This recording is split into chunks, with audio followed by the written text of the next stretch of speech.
Back at it for another episode. It's the Blind BBNIC Show. I am your host, FOB Cnote, the Hood Ray Charles. Blind Poppy if you nasty, Blind Lightning, the voice of the disables. And this episode right here is really touching. It's about all this senseless shooting that's going around, especially starting off the year 2020. I said 2020, it should be a better year, a good year. But every time you turn on Channel 12, it's a shooting. So I feel like it's only right that I got to touch on this subject. So before we even get into the episode, I want you to open your phones, go on YouTube, hit the subscribe button, hit the like, hit the bell notification, comment, tell a friend, send it to your friends. Like let's spread this podcast around the world even more. Blind Poppy is back. I'm not gonna leave y'all for a long time no more. So this is the time when we gonna close our eyes. We gonna walk down this path. We ain't gonna flip over no furniture. We ain't gonna bump into no walls. We ain't gonna step on no kids, no pets, and we not gonna knock over no TVs. So we gonna go back to 2011. This is way before I became Blind Poppy, way before I became shot.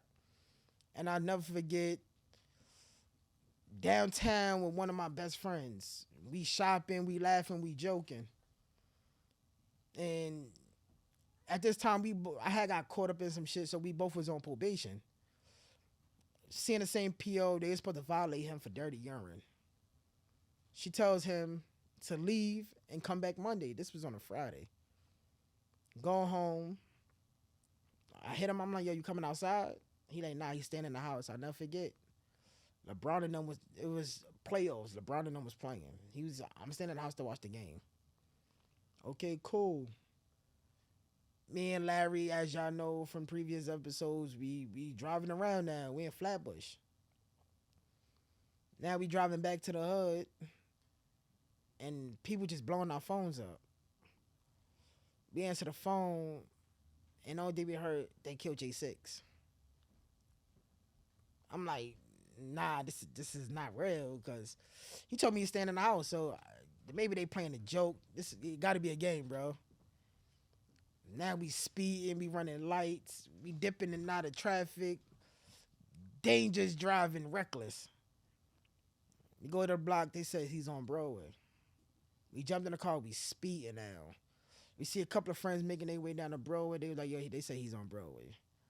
We get to Broadway, a lot of ambulance, taped off, people outside. I get in the car, I look, he's laying on the floor. They working on him. And it's like it's something that just woke me up because it's like I never experienced this. Like, yeah, we had fights, we did it all, but to see your best friend on the floor fighting for his life, it really bugged me out. They like, yo, they got to get him going. They put him in the back of the ambulance. They got to transport him. Now we run back to the car. We run at every red lights. We go to Brookdale Hospital. And we just sitting out there, and the detective's like, yo, he look good. I never seen nobody get shot and look that good, this, that, and the third. I'm like, oh, okay. And so in my mind, I'm thinking he made it. So it was a guy that came out there and said, oh, that's your friend that they just bought in there? I'm like, yeah. And they like, he didn't make it. At this time, 2011, I was 20. I was 20. I wasn't even 21 yet. Bust my head, and it's like what? What you mean he didn't make it? They said he looked it good. Nah, he didn't make it. I started losing my mind because it's like I was just with this person a couple of hours ago. I just talked to him like not even 2 hours ago. He said he's staying in the house. So how did plans change that quick? It busts in my head, and it's like you never know a person mean that much to you until they gone. Tears start flowing. It's like none of us couldn't stop crying. This is a friend that we grew up with that we not used to putting a rest in peace in front of a person name. Like growing up, we did it all, but we never lost a friend out in the streets. So he goes in the back and just to look at his mother, and she looked at me and she just said like, "Where were you?" For a minute, it's like that guilt hit me because it's like I was the one that was keeping him out of trouble. I was making sure he was good. A lot of things that he was going to take it, I stopped him. I calmed him down. And it's like I wasn't there that time. I felt that he needed me. So I looked at it and it's like, I don't know. Because I felt I failed him. I failed her. I felt like for a minute. Doctor's like, we going to clean him up. I could come see him. And I just go in a room and I just looked at him and I'm just like, damn. Because now I felt like a new chapter in my life opened up now. It's like I got my first friend that's dead. Like, that was murdered. Let me say that was murdered. And I'm just looking at him and I'm just like, this shit just don't seem real. How you could just talk to a person and then they just gone. But now we gonna open our eyes. And the reason why I just want to touch on that, because it's like, I hear a lot of conversations of this person shot that person, this person, like, we taking a life for what? Like, what do we get out of that? Taking a person's life. When I got shot, I wanted it back in blood. I wanted him to suffer the way I suffer. But then it's like, what I'm getting out of that? Because the same way I felt my son was suffering by me being blind and me getting shot, I'm going to cause that same pain on somebody else's kid or that same pain on somebody else's mother. That tick for tack, I feel like it's just not worth it. And it took me time to develop a mind like that. Like, I'm walking around with a rest in peace J6 tattoo on my ribs, and it's like, we supposed to been here together. We supposed to be doing a podcast together, or we supposed to have a business together, not me sitting up there putting a post up on the day he died, or putting a post up on his birthday, or putting candles down. That shit is corny. So, I feel we have to do better. As people, you got 1-year-old kids getting shot. The 1-year-old boy shot and killed during a summer cookout. The gun. You got innocent bystanders getting shot, and it's like, for what? We killing people over a block that we don't own, that don't got our name on it. Breaking news, a 14-year-old shot in the leg inside a sneaker store. CBS 2. Because when you dead in jail, it's going to be somebody else coming over there and try to do the same thing to that same block. So where's we beefing over? As time went by in this 10 years, I've seen a lot of people get killed. And it's like, damn, like, this is the world we live in? Where a baby girl was shot by a stray bullet Wednesday night. CBS 2. I'm nervous of my kid. Like, my son got to grow up in an environment like this. My nephew got to grow up in some shit like this. Like, 'cause as a parent, you never want to get that call your child been shot, or your child was behind that gun that did the shooting. Like, we don't want these calls. So what could we do? How can we move better? Because I lost friend on top of friend on top of friend. I done went from J6 to JC, and it's just like, damn, I just seen one of my homies JC, and next thing you know, they come like, yo, JC got killed. And I'm like, damn, I just seen him. Bust my head on. If you watching the news, you see one of your friends get killed being double parked in a car. It busts your head when somebody can say and tell you they love you and walk away and get shot. Like, we got to do better. You can't even take your kids to the park because people drive past and shooting in the park. And all these kids in here playing. These innocent lives we taking. We killing people. Sometimes you killing a person that you went to school with, that you once was cool with when you was 9, 10, 11 years old. Now you older. It's like you trying to prove a point. Because y'all jacking 2 different hoods. Or y'all jacking 2 different gangs. Is it worth it? That's why I really sit down and every day I turn on the news and I just pray like, damn, my little brother just expensive. I hope nobody try to run down on him and take his life. My child is growing up. I hope nobody try to run down on him and take his life because I'm getting him the best. I'm getting him the best of the best. Jealousy, I have a person to kill you over. Like, this is shit I worry about. And it's like, I went through it. I feel like I seen it all. I seen death. And I came back from it. And when people sit and ask me questions like, what it was over, and I sit and say, I don't know. I don't know why they shot me. I was in their hood. I was on their block. They felt power. So they wanted to take my life for what? But what did you get out of it? J6 gone now. What did you get out of it? You in jail. Your life is over. So it's just like, it's just senseless killing that we definitely have to stop. And that's why I'm doing a festival the 23rd of April, the Voice of the Disabled, for gun violence and mental health. Because I feel like I got to be the one to talk about it. I feel like gun violence causes mental health. Mental health can go on your kids, can go on your mother. Because you're not here, they talking to you in the tombstone. And it's bad, I got to go to your grave to sit and talk to you, to mac with you, and knowing that you're not talking back to me. Like that could really bust your head and over for what again? Nothing. A block that's not yours, a hood that's not yours, that don't belong to you. I feel we gotta do better, people. Give me one day of this year when you didn't turn the news on and you didn't see a killing. When you got kids at cookouts getting killed in their strollers. Cause you try to hit a target and you miss. Or a kid just sitting in a car in the back with their mother and they getting shot. Or a person just working and doing their job and you trying to come in the spot and rob them and you shoot some. What is we getting out of this? Like, it's really stupid. I feel like everybody got a gun to make you tough. Putting that gun on your waist, it makes you tough. What happened to the old days where you had a problem with a person, y'all just fighting, y'all boxing it out, or you don't even got to deal with that person. You go your way and I go my way. I got to take your life. It's corny. You make your mothers cry. Kids growing up without their fathers. Kids growing up with their mothers. Because nowadays there's a lot of women out here getting shot. Kids growing up without their mothers. Grandmothers getting shot. And you big and bad for that? Nah, you corny for that. You really trash for that. Every day I wake up, I thank God I survived it. But it's going to be times that my son grows up and has that mental health that his father can't see. His father couldn't do a lot of things that he probably wanted. He could say his father tried. His father didn't give up, but still, it's times I know my child wish his father was regular that could see and do the things that he really want to do instead of waiting on anybody. So it's like we just putting trauma on kids. We putting trauma on mothers.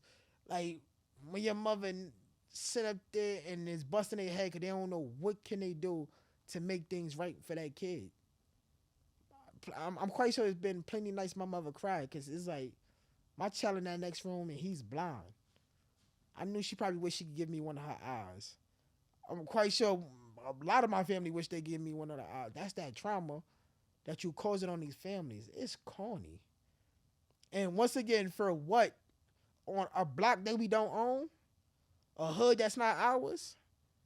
When you go to jail for that 25 years, it's somebody else moving in and taking over a block that you killed somebody over? Sometimes we killing people over senselessly because they messing with a girl. How many girls is in this world? You gonna kill me over a girl? Shout out to Young Thug. I feel like he said it the best. If you catch me in the car with your girl, please tell her to get out of my car. Do not blow my head off for this girl. And I feel like a lot of people do that. Oh, you doing it because I got the latest sneakers on, or them $15 shoes, the $1,500 shoes. You want it? You want to kill me for it? Like I just feel like it's just corny, and we got to come up with a better system.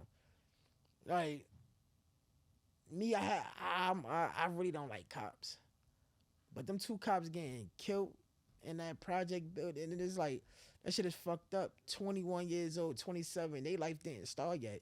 They just trying to make a career. All cops is not bad cops, but I thought they went into that force to get a career out of this. Maybe they could have been the cops to change the narrative of bad cops. Now, that 20-year-old mother got to look at that plaque and look at that shield. Yeah, you could say her son died as a hero, but is that good enough for her? Nah. We got to do better, people. All the way we got to do better. Because the same gun that you're using to take away somebody's life could be the same gun somebody could be turning on you to take away your life. Could be shooting your mother, could take away your kids. I feel like it's corny. And in a time like this, what could we do better? Like if you watching this on Instagram, you watching this on YouTube, comment, what could we do better? How can we stop these guns from going off and killing people.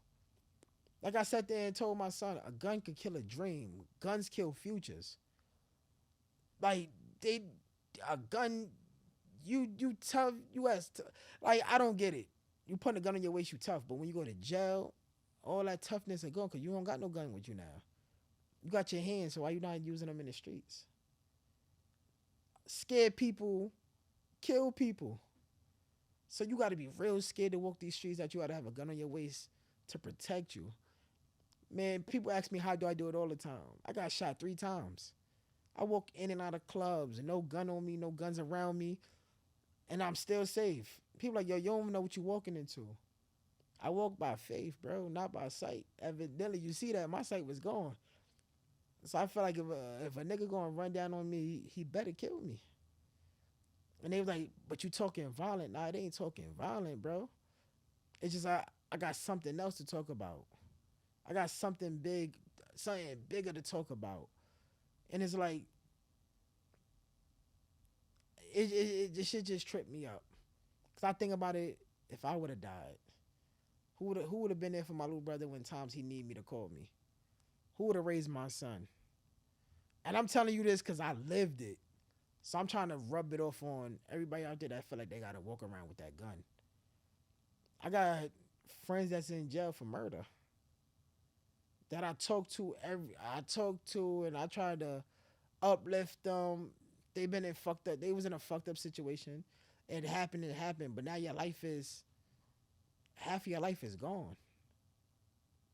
You got kids out here. You feel me? Like I said, it's a fucked up situation for both sides. I feel, but we have to do better, people.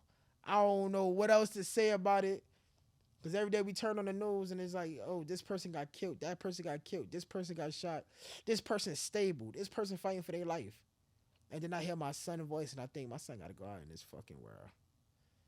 My son in junior high, my mother's like, he going to junior high school. We can't baby him. He got to come home by himself. Back in the days, I feel like it wasn't a lot of guns on these streets. So we walked back and forth to school from home. We traveled on the bus. We did it all. I feel like it wasn't a lot of guns out there. It wasn't a lot of shooting. But now, I'm scared for my son to walk to that corner store. I'm scared for my son to get on that bus. People getting shot on the bus. I'm watching the news. Somebody got shot in a fucking clinic. And you looking like, damn. And it's like, let my son get on this bus or let my son walk from school. I'm not right there next to him to protect him if something was to happen. My son wouldn't know what to do if it was a shooting. He'd be nervous. And it's like, I'm across town or I'm down the block and I'm not right next to him. Like, come on, man. People be shooting around schools knowing these kids get out of school. Like, I don't get it. Like, what is we getting out of this? I've been to more funerals than I've been to weddings. I've been to more funerals than I've been to graduations. 31 years old. I feel like this shit it be bugging out. It really be bugging me. I've been to more funerals than I've been out of state. And every day is like, damn, this one is gone. That one is gone. Money, power. That's what niggas really killing. Like everybody, like each other over. Money and power. But when that money and power is gone, what do you have? Nothing. So what is we getting out of it? Like, I wanted to get it back in blood once upon a time in my life. But now I feel like that person gonna suffer. Whoever he is. I feel like he gonna suffer even more.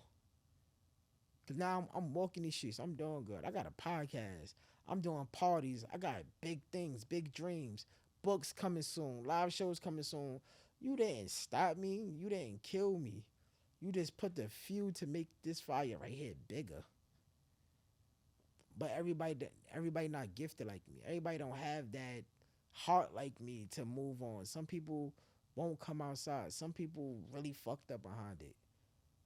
Like, come on, people. We gotta do better. We definitely has to do better. Cause I'm really scared for my son in this world. I'm scared for my nephews in this world. I'm scared for my sisters. You could be having a good time and the shooting happen. Balloon pops. I get low like it's guns. Like, come on, man. And it's like, why do I gotta be like that? Cause everybody got a gun that's running around. Eric Adams want to bring the gun force. Next is gonna be stopping first. It's like, how can we blame him when every day you come around it's 2 or 3 shootings a day? I feel like we put this upon ourselves. The people that's going around walking around with these guns, that stop and frisk gonna come back. And it's like I'm two-sided with it too, because I feel like the stop and frisk, it takes a lot from you. Cause it's like I feel like you be profiled. You jumping out, you gotta line up on the wall, you gotta put your hand on the car for them to search you, to see if you got a gun. But then the other side of me is like, yeah, you jump out, you may find that gun. That gun might be the gun to save my life. That gun might be the gun to save my brother life. That gun might be the one to save my son, my nephew life, or whoever, somebody else family life. So it's like it's an up and down, like good thing, bad thing for me. But it's like, what other options do we have? Every time you go out in the news is turn your gun in, you get $200. I've been seeing that shit over and over and over. I really be want to know how many guns is really being collected from all this shit. You see you bring your gun in, don't ask. How many guns is being collected? You see the cat in the Bronx sold over 79 guns to the police, and it's like, damn. And it's like, yo, we gotta do better. Cause if everybody got a gun in the streets, we starting World War III. We shedding our own blood. And it just bugs me out. It kills me. Cause it's like, what's next? Honestly, what next? I go outside, before I leave out the house, I sit there and say, God, just bring me back to my child. And I walk out the door. I walk with no fear. I'm in the clubs. I'm extra careful. The music playing, but my ears is open. God, just let me get my money and let me just go home. Even when we walking inside the banks and shit just don't look right. Hey, yo, God, I feel like I've been through enough, man. Just let me and my friend just make it in this bank and back out to this car and driving off. I feel like everybody's hungry, everybody's starving. A person to kill you over $20. A person to just kill you because you looking at them, and it's like, I just don't know. It just busts my head. But the voice of the disabled is definitely coming April 23rd. And if you've been a victim to gun violence, if you've have somebody that you lost from gun violence, if you want to talk about your mental health after or whatever, DM me at BBNIC _. That's Instagram, that's Twitter. You can email me, BBNIC podcast@gmail.com. Shoot me a message. Tell me your story. Tell me what happened, how you faced it, whatever. And we're going to bring you to the festival so you could talk about it. Your story might help somebody. Hopefully I have a person that's at these festivals that feel like the only way they can survive in these streets is carrying a gun. Maybe we can help them out. Maybe we can change the narrative of it all. Like, that's all I want to do. I feel like if I could take one gun off somebody's waist and put the gun down, I did my part. I did my job. I feel like that one gun just saved 2 people. It saved one person from going in the dirt, and it saved one person from doing 25 to life. And I feel like we all should think about that. From my last podcast, from the Throne podcast, it's 3 people in wheelchair that was affected by gun violence. That probably had dreams and goal in a future that was snatched away. Now we gotta sit there, organize, and replan it all. I was about to be an EMT today. I got shot. For the fire department, I got shot and it got snatched away from me. I had to go back to the drawing board after years to make it right, for me to get right back here. We got to do better, people. Like, shout out to Matt, the Ralph Lauren teddy bear, the blonde teddy bear, I call him. He came all the way down from Ohio. He'll be on the podcast, I say, like, April, because he coming down for the festival too. He was a victim of gun violence. He blind because he got shot in his face 3 times. Lost his vision. 3 years, and it's 3 years ago. His mental health is different. I give him motivation. I give him light to keep on living. Don't fall into it. He called me and he like, yo, I'm about to start my own pod. I'm about to start a podcast too. I'm like, okay, that's what's up. And he making theme songs and he just laughing. I'm like, yo, his spirits is high. I'm glad that this podcast giving him that motivation to keep his spirits high because he could have fell between the cracks of not want to live no more because them 3 bullets really affected him. Like it affected us and people across the world. Gotta be really has to do better. People working 9 to 5, working hard for you to come and try to rob him and kill him and take their money. Nah, go get your 9 to 5 too. It's like, what could we do? Now we gonna transition to Dark the Light moment. I has to go back to my man J6. Hearing that he died, seeing him on that death table, it really taught me a lot of lessons. It made me look at life different. I lost somebody that I was just with, shopping with, laughing, we joking, we playing. That was the dark side of life. But the light of it, I feel like every time I go outside, I'm walking with him. I still hear his voice. I still remember pictures of me and him on. I still remember a lot of things.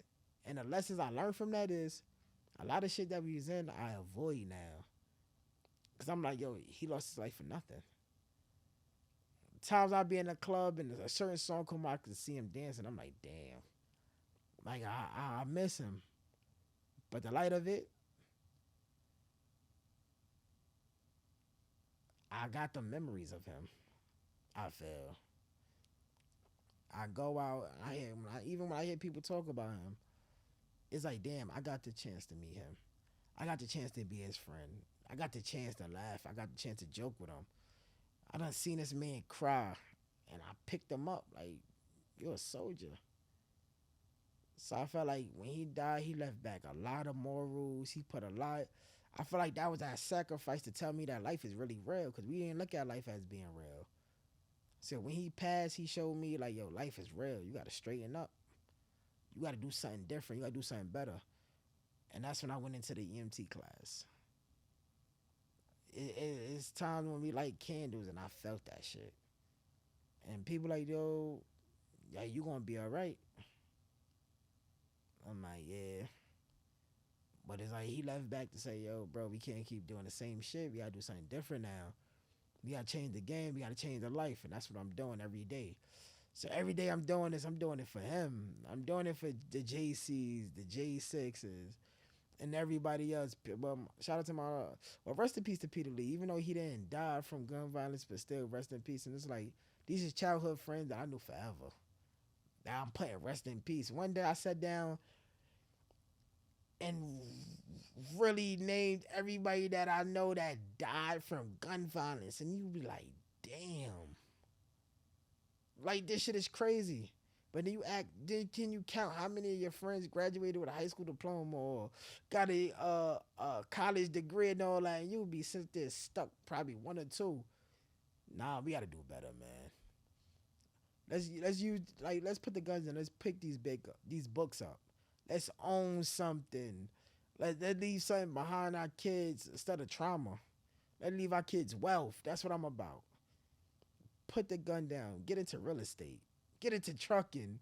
Get into owning something. Open up a podcast studio, music studio, something.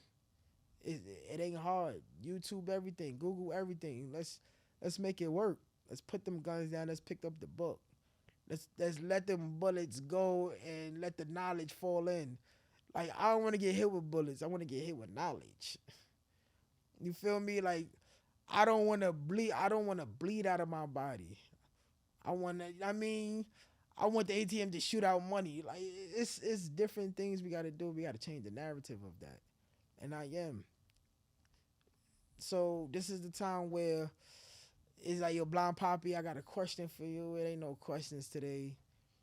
If you got a question, send it to me.